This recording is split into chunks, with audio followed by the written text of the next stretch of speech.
This is WOCA, Ocala, Gainesville, The Villages, 1370 AM, 96.3 FM, The Source.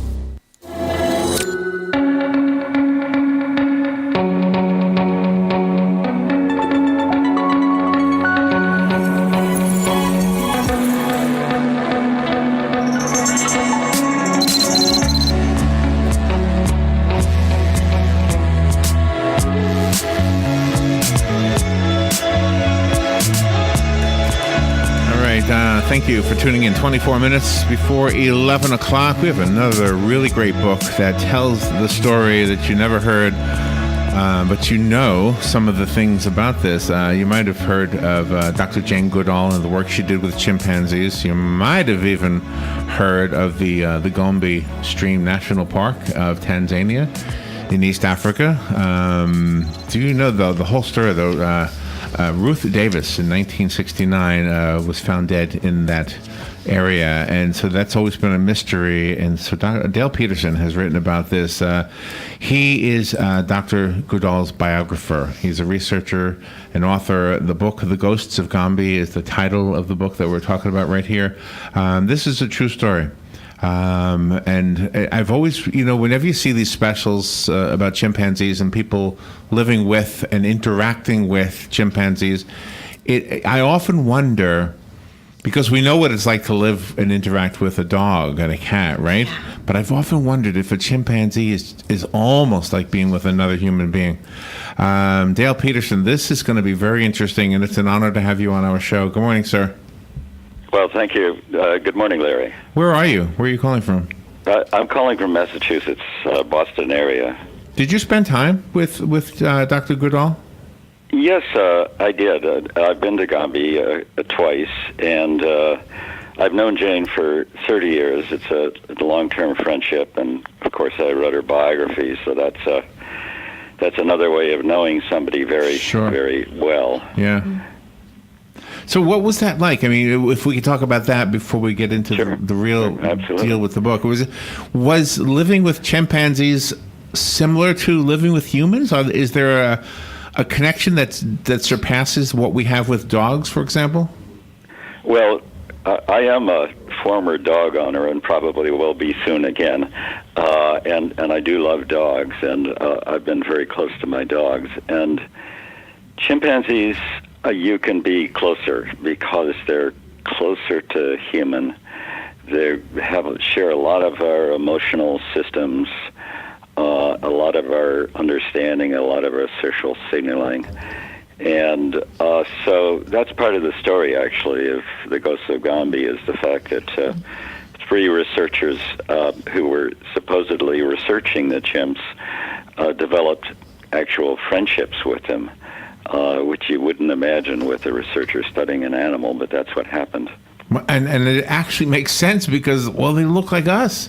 Whenever they do. Whenever I go, here's the weird thing, and I don't know if anybody's going to react to this weird or bad or something, but whenever I go to, where's a good place to give it as an example? Animal Kingdom, the Disney place. Which is huge. They've got large habitat areas, but I still look at the chimpanzees and think, oh my gosh, that's unfair. Don't put them in there. They should be free. Yeah, even as large as it is, I don't know. It just seems like they should be out somewhere, like in Africa or something. Well, and there's a lot of talk about that. And when I first started working with Jane back in the late 80s and early 90s, she and I wrote a book about the problems of having chimpanzees in laboratories and zoos and so on. And obviously, once you get to know them well, they do seem more and more like humans, and they are very close to human. So it seems strange to lock them up in laboratories and do experiments on them without their permission. And this is something Jane has been fighting to change for years, and in fact, she's had a major impact on U.S. policy. For the better, right? For the better, yes, yeah. Absolutely. The biggest holder of chimpanzees in the country, in fact in the world, was the National Institutes of Health. And when Jane and I were first working, they held several thousand chimpanzees. I think the official numbers were something like, in the range of 13,000. The actual numbers were higher. And I believe they're all gone now. So they're all out of labs and into sanctuaries. And that's been a major change. Throughout your friendship with Jane, you not only garnered her trust, but then whatever she was working on or whoever she was integrating with, you also gained their trust, whether it be chimpanzees or other people. Yes, I mean, you're talking about me personally, and yes. That's true, Robin. I was very fortunate to work with Jane because she's she's probably the least controlling person I can think of. And so to write her, I spent 10 years writing her biography, and she never once asked me what I was writing. And I just find that amazing. I mean, that's just amazing. And she's like that. And we, as it turns out, we did a book together. She liked the book, and it was the beginning of a very close friendship. And a friendship with another person who was once her student and later her colleague, named Geza Teleki. And Geza was his lover, his girlfriend, was the one who died. She died in 1969, and he was a student there. And they were very close, Geza and Ruth, and she died. And Geza simply couldn't bear to think about the death, so he put away everything he had, just locked it into a box, all of her letters, all of his personal notes, anything having to do with her, he put away until the year 2008 when he opened it up and began trying to remember and trying to reconstruct it. And at that point, he called me. He was, number one, he was dying. And so he was just in terrible shape, and I essentially became his therapist. I sat and listened to him for about 3 years. And because I'm a writer and because we knew this might be a book, our hours and hours and hours of conversations were all tape recorded. Wow. And the book is in part based upon my conversations with Geza, and then in part based on, discussions with several other people who were there at the time. And so you knew both of them? I knew both of them quite well because the three of us had worked on a book together, and that's, again, that's just... So co-authoring a book is a very intimate kind of experience. I'm sure it is. So regarding how she died and what exactly happened that led to that, I mean, is that always an unanswered question, or do you have theories that you believe are better than other theories? Well, I think there was mystery to it that was never fully answered, and the book attempts to answer that. And I do reach a conclusion. She was found after a 6-day search through that very dense and very complicated forest at Gombe. Her body was found at the base of a high waterfall. And so the presumption is she fell off the fall. Well, there are 3 ways to fall. You can jump, you can fall accidentally, or you can be pushed. And all 3 ways seem to be possible, and certainly Geza was thinking that. So the book was really an attempt to answer the question, what happened? And I think I've answered it. I don't want to give the answer now because it's like Agatha Christie telling the end of her book. Sure. I'd rather people read the book. But is Geza still alive? He's dead. He died in 2014. Okay. Oh my gosh. The reviews you have so far on Amazon are, first of all, very, very good. They're all 5-star, but it seems like these are people who've also worked with you, or at least worked with Dr. Goodall. Yes. None of them have worked with me, but I think 2 or 3 of them have been at Gombe themselves. And so they do have that personal experience. So was there an open invitation for journalists or scientists to participate in what she was doing? No, at the time in the late 60s, she was looking for people to help, participate in the work. So she did have volunteers, but it's certainly not open. And right now, I think you would have to be an established scientist to do work at Gombe. It's still going on, which makes it the longest running field research station in history. There's still chimpanzee studies and studies of other animals at Gombe. But the researchers that live and work there, they actually have lives. I mean, it's not just all research in a think tank like Right. is portrayed on Right. television. Yeah. You know, they have their social events and everything there. They're actual, real, living people. Well, that's right.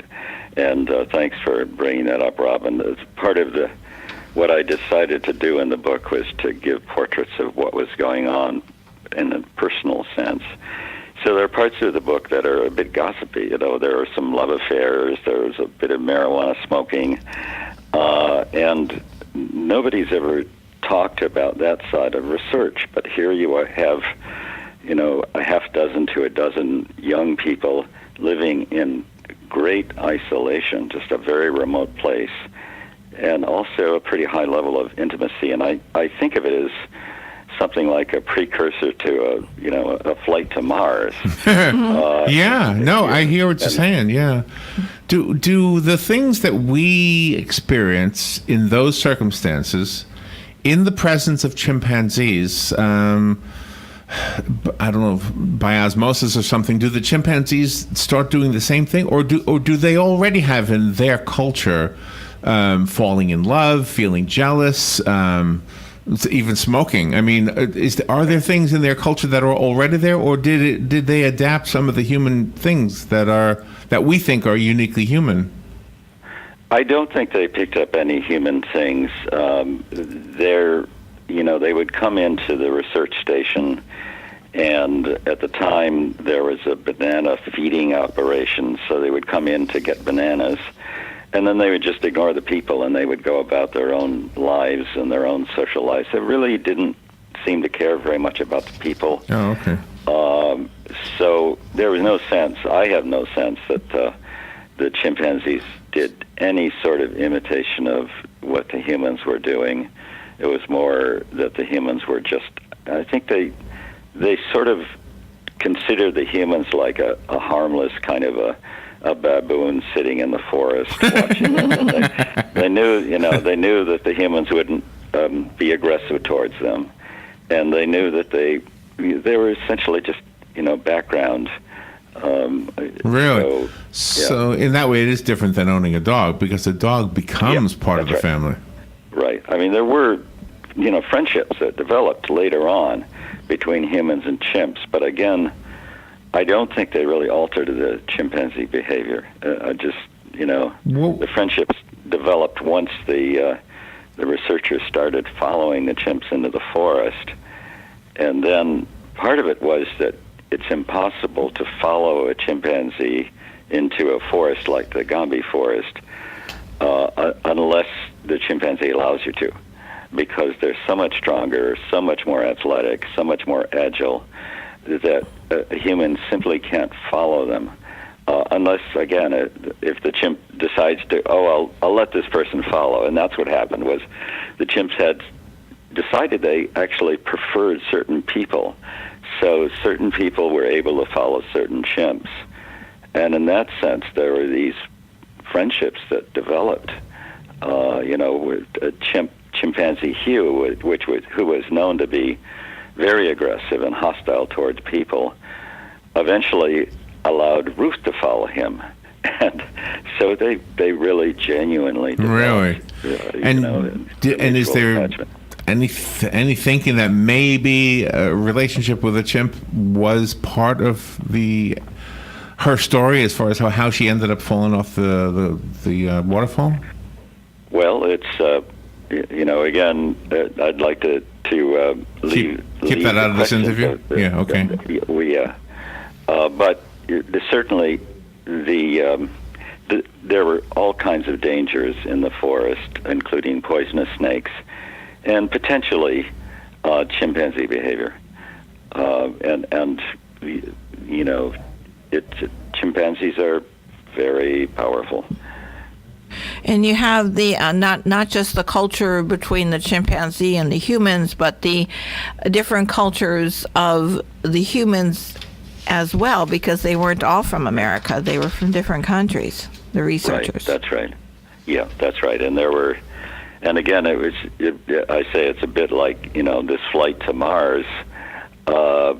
It would be nice if you all got along, but there were some problems. Right.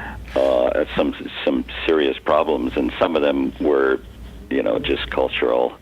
Some of the researchers there were kind of hippies. They had long hair, and you know, this is the late '60s. Yeah. And some of them were not, and some of them were, you know, there was one person from South Africa who hated the Americans, and I mean, it goes on and on and on. So it was a complex situation, and I also include the relationship between the researchers who were all from Europe or America, and the African staff and the African who became researchers later on, and some of the African fishermen living along this shore. And I certainly tell about their culture and as much as I can know about their interactions.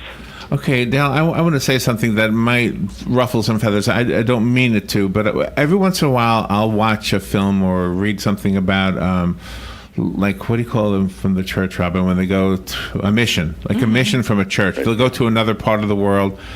And I often, and this is where people are going to get upset with me, sometimes I wonder if it doesn't seem a little arrogant to say, I have the better answer, and let me tell you what it is. It just seems that way to me. Does the work with the chimpanzees sometimes feel like that? I'm not saying anybody was arrogant, but I mean, are we kind of invading their place to study them, or are we in their place to show them a better way? Is there more than one reason why we're in that place in the first place? Well, the reason Jane was there was science, to answer some scientific questions. I'm not sure whether you're asking about are we offending Africans by coming there, or are we offending the chimps? The chimps is what I meant. Okay, yeah. The chimps, I think, you know, just accepted the situation. The people came there. It happened that there was food available where the people were, so the chimps would show up. Uh-huh. But I don't think there was any sense that the humans were invaders. I think it was, I'm sure it was great to have a steady source of bananas. What self-respecting chimp wouldn't take that up? That's kind of funny. And I think, there was not any significant cultural conflict between the Europeans and Americans and the Africans either. I think, the Africans who worked there were paid fairly, and I think they considered it to be a decent job. And so that I never get a sense that there was resentment or serious hostility. Jane was actually really wonderful in that regard, and You're still friends, right? Yeah, absolutely. How was the research finance back then? Well, different sources, and part of the, National Geographic had taken over the funding, and they were, putting in, I don't know, I probably could figure out the number, but it was, let's say $20,000, $30,000, but they were trying to cut it down. And so that was actually one of the problems, was that they were running out of money at Gombe. They were running this thing on a shoestring. And I think that in itself did not help the situation. Jane, I think, was pretty desperate at times, and it affected how much she could come back and, monitor the situation. She would come and visit and stay for a month, stay for a few weeks. She stayed for the summer of 1968 and so on. But it's expensive to do that, so they were running out of money the ghosts, at the time. The Ghost of Gombe is the title of the book. Our guest is Dale Peterson. He is Dr. Jane Goodall's biographer. You probably know her name as probably one of the leading scientists studying chimpanzees of our time anyway, or any time. But the story in this case is not necessarily about Dr. Goodall. It's about Ruth Davis, I think. Am I remembering her name right? Ruth Davis, yes. Davis. And she was found dead at the bottom of a waterfall, and so the book attempts to answer what happened. Did the title "Ghosts of Gombe" does it imply something? Is there something? Because the word "ghosts" often makes you wonder if there is something unanswered, and well, I guess that would be what this is. Huh? It's an unanswered question, huh? Yeah. Well, that's part of it, and part of it is that the two most important people, Ruth's two closest friends at Gombe, both had visions of her after her death. Not dreams, but real visions, and they felt it was about as close as you can come to seeing a ghost. Really? I think, yeah. So both Geza, her lover, and Carol, who is her fellow chimpanzee researcher, Carol found Ruth's body after it was at the end of a 6-day search, and there were 100 people involved in that search, and Carol was in bed with malaria. She was weak, and then one night, the door of her cabin slammed shut, and she sat up, and there was Ruth, bleeding down her face, and blood all over her body, and wow. Ruth saying, "Why haven't you come to find me?" And so this was a vision, but it wasn't a dream. It felt, according to Carol, it was absolutely real. Wow.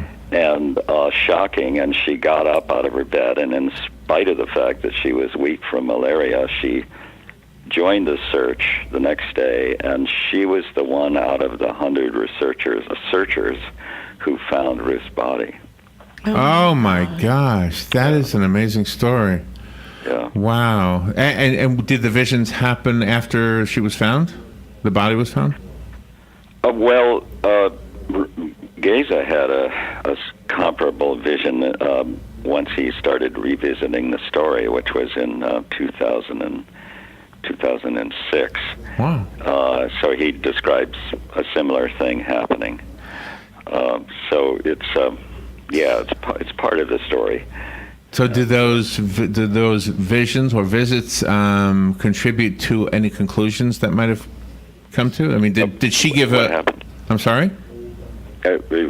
Conclusions about what happened? Yeah. No, I don't think they did. They were both seemed to be, if you wanted a ghost story, this is a ghost story, although I don't believe in ghosts, and neither does Geza. So, wow. But it's a story about, hallucinations or visions or something. On many levels, this is an amazing book. You're getting really good reviews. Number 14, by the way, on Amazon in the category of primatology. That's pretty awesome. Thank you for being on the air with us, Dale. The book is available on Amazon. Do you want to direct us to a website? Yeah, you can also go to my website, DalePetersonAuthor.com. Okay. Dale Peterson, thank you. That was awesome. Thank you, Larry, and thank you, Robin. You're welcome. We'll be right back. This is WOCA Ocala.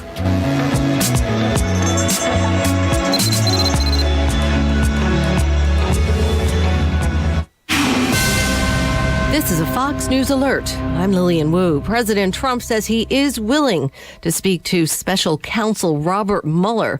President leaving the White House a short while ago on his way to Texas, also answering other reporter questions, saying of his new attorney, Rudy Giuliani. So Rudy knows it's a witch hunt. He started yesterday. He'll get his facts straight. He's a great guy. But what he does is